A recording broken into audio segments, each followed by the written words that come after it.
우리가 아까 직장 생활, 출퇴근 이야기를 했습니다만 사실 직장 생활할 때도 그렇고 사회생활 속에서 인간관계가 제일 힘들다고 하죠. 이게 내 맘대로 되는 게 아닐 수밖에 없고요. 오늘 심리학 개론 시간에 한번 같이 들어보시죠.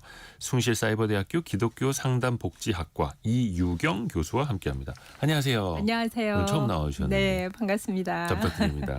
예. 혹시 교수님도 직장 생활 때문에 인간 관계 때문에 스트레스 좀 받으시나요? 아유, 많이 봤죠. 어쩔 수 없이 또. 네. 그래서 우리도 좀 풀어가 봐야 될 텐데 예. 일단 직장 동료랑은 소통을 또 많이 해야 하는데 너무 가까우면 또 불편하기도 하고요. 너무 멀면 또 대화나 업무 능률이 떨어지기도 하고요. 네. 이런 적당한 거리감은 어떻게 둬야 될까요? 이제 늘 고민이죠, 그죠? 네. 그 거리감이라는 게 어느 정도 해야 될지, 어떻게 해야 될지 늘 고민일 것 같아요. 네. 너무 가까우면 불편하고 또 너무 멀면 또 여러 가지로 오해받는 일도 많고. 그래서 이제 제가 그럴 때 심리적 거리 조절이라는 말을 많이 쓰거든요. 심리적 거리 조절이요. 네네. 그러니까 서로의 감정에 대해서 너무 뜨겁지도 차갑지도 않는 상태를 유지하는 거죠. 이게 물리적으로 한 1.5m 이러면 딱 이제 자로 잰듯 나올 텐데 그렇죠. 심리적 거리 조절. 이거 조금 어렵긴 하네요. 예, 좀 어려울 것 같아요. 그런데 이제 심리적 거리 조절을 그럼 어떻게 하면 될까 이런 고민들이 있으실 텐데요. 우선 제일 중요한 것은 일은 정확하게 하되 사적인 감정 공유는 절제하는 거. 그게 필요한 일로는 거. 계속 공유하더라도 그렇죠. 사적인 거는 절제하는. 절제하는 게 너무 중요한 것 같아요. 이렇게 아마 경험해 보셨겠지만 사적인 그 경험들을 어느 동료나 뭐 상사나 이렇게 너무 많이 나누다 보면 굉장히 그것 때문에 또 불편해질 때도 있고 또 문제가 많이 생길 때도 있죠. 이게 회사의 문화이기도 한데 네. 형 동생이라고 부르고 언니 동생이라고 부르는 회사들도 있는 반면에 네. 철저하게 뭐 선배 후배 네, 기수 네. 따지고 이런 데들도 있고요. 네.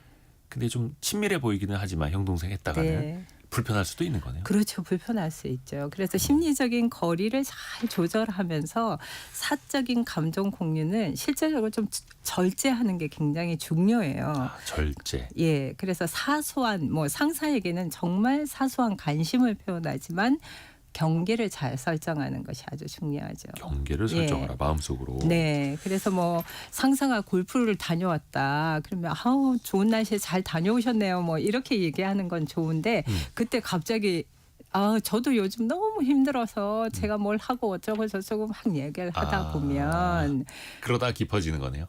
깊어지죠. 그런데 그렇게 자꾸 자기의 감정을 표출하는 사람 어떠신 것 같아요? 그래서 본인 딴에는 친밀해 그렇죠. 보이려고 하겠습니다만 그럼요. 상대방이 또 이걸 어떻게 보느냐가 중요하니까. 그렇죠. 그리고 감정을 자꾸 공유해서 친밀감을 쌓으려면 사실은 굉장히 에너지가 들어가잖아요. 그러면 이 친밀감을 쌓는 것 때문에 일을 소홀히 할 때도 있다는 거죠. 어떻게 보면 그것도 또 상대방한테 내가 이마만큼의 감정을 보여줬는데 그렇죠. 당신은 이러면서 또 기대할 수도 있고 기대할 수도 있고. 그게 또 스트레스가 되는 거기도 그렇죠. 하고요. 그렇죠. 그래서 오히려 말은 많이 하지 않지만 회의나 여러 가지 일에 있어서 이 사람이 정말 신뢰할 수 있는 사람이다. 이렇게 보여주는 게 더 중요한 것 같아요. 일적으로. 일적으로. 좋습니다. 그러면 이제 직장에서 벌어질 수 있는 일, 상황 네. 몇 가지 한번 또 여쭤볼게요. 네. 직장 상사가 네. 지시한 걸 막 바꾸기도 하고 기억을 못하기도 하고 혹은 저 사람의 기분 따라서 말을 바꾸는 것 같다라는 느낌이 들 때도 있지 않습니까? 그렇죠. 그럼 그때는 요걸 어떻게 내가 이렇게 되받아치느라 좀 어감이 안 좋기는 한데 어떻게 대응을 해야 될까요? 사실 이제 기분에 따라서 막 말을 바꾸는 그런 상사들을 만나게 되면 네. 제일 문제는 어떤 마음이 드냐면 내가 뭔가 잘못한 거 아닌가? 우선 좀 네. 권위 때문에 위축될 수 있죠. 위축됐고 또 그 잘못하는 게 분명히 내가 잘못한 게 아니에요. 네. 그런데도 자꾸 잘못했다는 생각이 드는 거죠. 그래서 이럴 때 되게 중요한 것이 감정 분리. 우리가 심리적 거리 조절이라는 단어를 기억하는 것처럼 네네네. 감정을 분리하는 게 굉장히 중요한 거예요.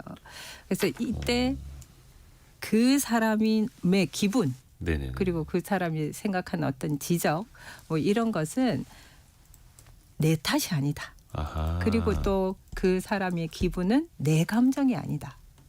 이렇게 생각을 하는 거죠. 내가 저 사람을 기분 나쁘게 한 게 아니다. 그렇죠. 내 탓은 아니다. 그래서 어떤 말투라든지 그분이 뭐 어떤 말투가 있을 거 아니에요. 아주 네네네. 뭐 어떤 일에 대해서 날카롭게 이거 이렇게 하면 안 되잖아 하고 이렇게 날카롭게 이야기할 때가 있으실 거예요. 그럴 때 이게 이제 말투 때문에 내가 잘못한 거 아니야 이런 생각을 많이 하게 돼 있어요. 그럴 때 이렇게 생각하지 말고 내용 중심으로 듣는 습관을 아하. 갖는 게 너무 중요하죠. 자꾸 분위기, 감정에 무게를 두지 말고 네. 일이면 일, 일. 내용 중심으로. 내용 중심으로 저분이 뭘 말했을까 어떻게 나보고 하라는 걸까 이런 내용 중심으로 듣는 습관을 갖는 게 굉장히 중요하고요. 그리고 또 한 가지 이분에 대해서 대처할 수 있는 아주 중요한 방법은 메모하거나 그리고 메일로 그때 이야기 나눠왔던 것을 정리해서 보내드리거나 아니면 본인이 딱 메모한 것을 가져 놓고 있는 거죠. 항상. 기록으로 저장을 해서. 기록 굉장히 중요합니다. 그러니까 내 탓으로 뭔가 바뀐 게 아니라 저 사람의 말이 바뀐 거다라는 걸. 네. 항상 이제 이야기를 나누고 나서 그걸 메모하거나 메일로 오늘 이런 이야기, 뭐 카톡도 괜찮고 오늘 이야기, 뭐 그거는 사전에 이렇게 좀 합의가 되면 좋겠죠. 예를 나눴던 들어서 이야기를. 부장님 보세요. 지난번에 이렇게 했잖아요. 제가 캡처해놨어요.라고 보여주면은 이거는 좀 그렇죠. 예, 그렇죠. 근데 이제 이렇게 이런 내용들이 지난번에 이런 내용들이었는데 혹시 제가 고칠 게 뭐가 있나요? 기분 나쁘지 않게. 네, 기분 나쁘지 않게 제가 혹시 잘못 정리된 게 있나요? 라고 다시 한번 물어보는 거죠. 이게 참 직장 생활도 인간관계도 기술이 필요합니다. 네, 그래서 기술이 알아야 돼요. 필요해요. 그래서 기술을 많이 익히시는 게 굉장히 중요하죠. 그래서 감정을 분리하라. 네. 내용 중심으로 따져봐라. 예. 이게 사실 어떤 분들은 감정 분리가 잘 되는 사람들도 있어요. 그렇죠. 그러거나 말거나 막 이런 분들도 있고. 근데 이제 이걸 잘 분리 못해서 스트레스 받는 분들이 있으니까 그렇죠. 좀 배워놔야 하는 거죠. 네. 또 반대로 높은 사람, 선배 입장에서도 스트레스가 없는 건 아닙니다. 네. 나이 한참 어린 직원한테 뭐 지시하고 때로는 지적을 해야 하는데 이것도 좀 민감한 주제일 때 어렵지 않습니까? 그렇죠. 윗사람 입장에서도 좀 쉽지 않을 거예요. 어떻게 하는 게 좋을까요? 네, 그럴 때 이제 사실은 많은 분들이 이런 고민들 많이 하시죠. 요즘 젊은 세대들이 많이 같이 일을 해야 되기 때문에 그래서 아주 중요한 것은 그 사람들하고 소통하려면 무엇을 말하느냐보다는 어떻게 말하느냐, 어떤 식으로 말하는가를 배우시는 게 굉장히 중요할 것 같아요. 그래서 이제 단순히 어떻게 내가 이전에는 일을 시키면 그걸 당연히 해야 된다는 생각들이 많이 있었잖아요.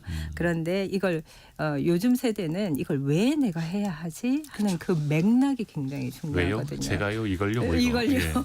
그래서 그럴 때 이제 마음가짐에서는 저 사람 뭐 젊은 세대들이 틀렸다 이런 생각들을 좀 버리시고 젊은 세대를 존중하는 마음으로 먼저 시작을 하셔야 돼요. 그래서 이제 그때 존중하는 마음을 어떻게 표현하느냐 거기에서 아주 중요한 건 이제 공감인데요. 네네. 공감인데 어떻게 공감을 하냐면 이제 이게 조금 익숙해지시도록 어떤 피드백을 줄 때 저분들이 어머 좀 실수를 했어 이런 것들을 피드백을 주고 싶잖아요. 네네. 그러면은 먼저 공감하는 말을 하는 거예요. 상대방의 입장에서. 그래서 아우 그럴 때 되게 당황하셨겠어요. 이런 표현들을 한다던가. 그래도 뭐 잘 해보려고 했구나. 네, 잘 해보려고 했는데 그게 안 돼가지고 얼마나 당황했어. 뭐 이런 표현을 한다던가. 이렇게 해서 먼저 마음을 얻는 게 중요하다는 거예요. 이게 또 공감 능력이 제로인 분들도 있습니다만, 네. 근데 본인이 사회생활을 또 잘 하려면 공감을 또 해야 하는 거고. 아, 그럼요. 이 공감 기술은 너무너무 중요한 기술인 것 같아요. 그래서 또 무엇을 말하느냐보다 어떻게 말하느냐가 그렇죠, 훨씬 어떻게. 더 중요하다. 네, 그래서 제안하는 말투, 지시하는 것보다는 제안하는 거. 그래서 예를 들면 이것 좀 아닌데 뭐 이렇게 이야기할 수 있잖아요. 우리가 네. 뭐 딱 보면 그쵸, 아닌 게 너무 많으니까. 이렇게 하지 말라니까. 그러니까 그걸 뭐툭 튀어 나오시잖아요.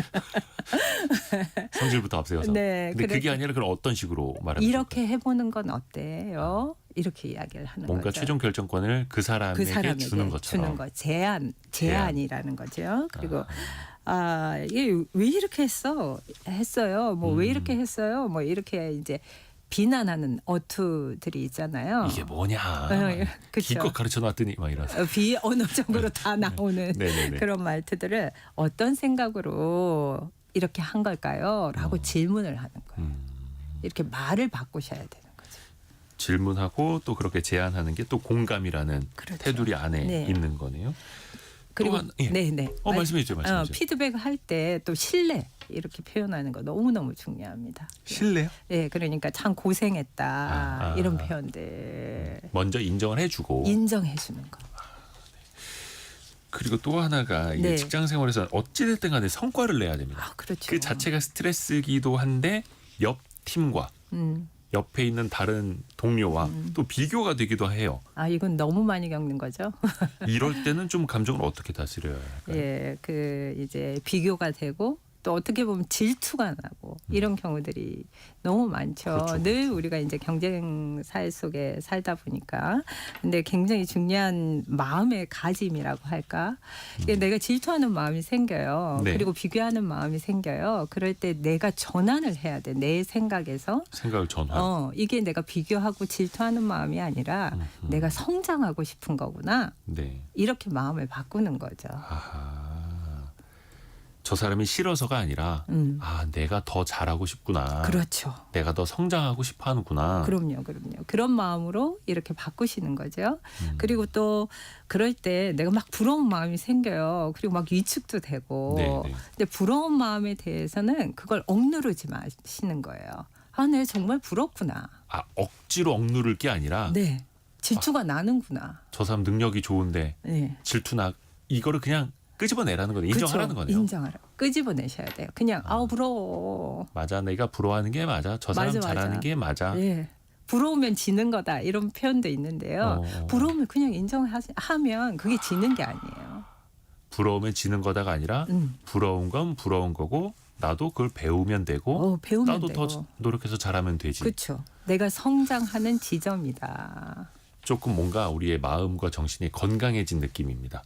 김은희 님이 스트레스를 많이 받는 스타일이라 저 자신은 좀 힘들어요. 이렇게 보내주셨는데 네. 오늘 좀 도움이 되셨을 것 같습니다. 네. 숭실사이버대학교 기독교 상담복지학과 이유경 교수였습니다. 고맙습니다. 네, 감사합니다. 감사합니다. 2부에서